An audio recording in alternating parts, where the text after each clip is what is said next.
P.J. Allen credits his grandma with helping him to find his passion. My grandma always knew I was fascinated with electronics, just based on how many I took apart and didn't put back correctly in the house when I was growing up.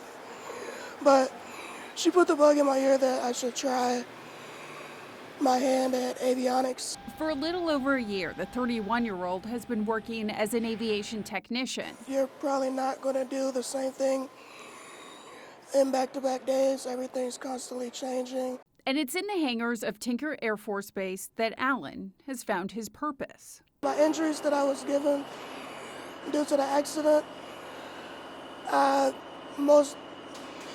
it's highly unlikely that I'll be able to do a service job, like be a firefighter, be a soldier, or a police officer, just due to the physical restraints. So when working here, it allows me to give back and provide some sort of service to help out to the very same people that was there that day, helping out everyone else. We've got several injuries downtown on an explosion. That day isn't one he remembers. He was just 18 months old and had been dropped off at the daycare in the Alfred P. Murrah building when the bomb went off. Had second or third degree burns over 55% of my body. Being that I was in the building crying and stuff, I inhaled a lot of smoke, and due to that, like, the inside of my lungs are pretty damaged. One of them collapsed. Allen dislocated his arm, damaged his vocal cords, and suffered head trauma as the explosion sent debris and shards of glass flying. The image of him being rescued seen around the world. I was so taken by PJ that I went to Oklahoma and wanted to find out what happened to him. And he was being carried out by a fireman. And since then, PJ's part of my family. He became the youngest survivor of the worst act of homegrown terrorism in the nation's history and grew up knowing a different definition of normal than other kids his age. First few years after the explosion, I was in and out of hospitals a lot. Couldn't go outside really because of the skin damage. The sun would be too violent on it, so I would just wait till the sun go down and then I'd get to go outside and play. It wasn't until his tracheostomy tube was removed at 11 years old that he was finally able to go to school. First grade till about third grade, I was strictly homeschooled. But perhaps the greatest lesson that he's learned of resilience didn't come from any classroom. I still think about it from when I take a bereavement treatment, so it's not something that I will ever forget.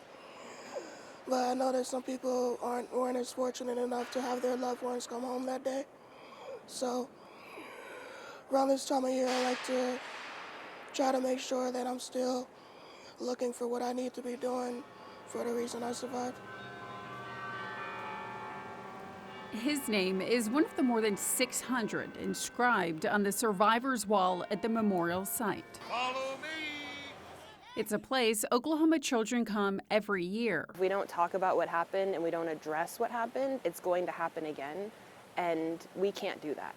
And it starts with our children and exposing them to the memorial and the museum. Jessica Foley's fourth grade class started preparing for this visit well before they arrived. That's what I told them. Anyone that you met that lived here in 1995 can tell you where they were when it happened. That's just part of our history. She was the age her students are and was in class that day in 1995. And I told the kids, you hear the beep, beep, beep from the intercom. And they're like, Jessica Son, to the office, please. They pulled us out of school, and at my little sibling's school, they had the news on. We do have some breaking news to report. There has been some type of explosion at the federal court building in Oklahoma City. But we didn't know it was my mom's job or anything like that until later on in the day. I have to count because I don't ever remember. 1, 2, 3, 4, and then closer this way. And there's Vicky, right here. Army recruiter Master Sergeant Victoria Son, one of the 168 people who lost their lives. She was just 36 years old. She loved being in the Army. She loved being a soldier. That was part of her identity. So too was being a mom to her 5 children. I was fortunate enough to have those 10 years with her. And unfortunately, because of some of the experiences in childhood, I had to grow up faster than I needed to. So I was aware of the magnitude of what happened. I just didn't know the impact it would have on me growing up without a mom. And until I became a mom, and as I was getting older, and you have things that you want your mom for. And seeing friends with all that, I didn't realize how much that impacted me until I hit 20. What does it mean to you to come back to this place? Every time I come back, it's peaceful. And I don't want to say it feels like home, because obviously it's not home, but it just feels like part of me is home. This is where I came when I was little. When you get sick and you go to work with your adult, and this is where I came.